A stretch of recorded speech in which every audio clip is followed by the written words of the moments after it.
తిరగండి. లోకము తట్టు తిరుగుతూ ఉన్నాను. లోకములో ఉన్నదంతా సాతాను ద్వారా వచ్చిందే. నేత్రాశ, శరీరాశ, జీవపు డంబము, ఇవి సాతాను వల్ల కలిగినవే.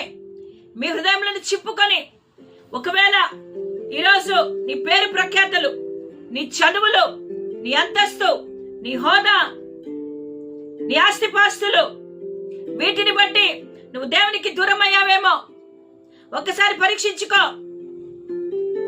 నీ గొప్పతనము ఇవి కాదు దేవునికి ముఖ్యము.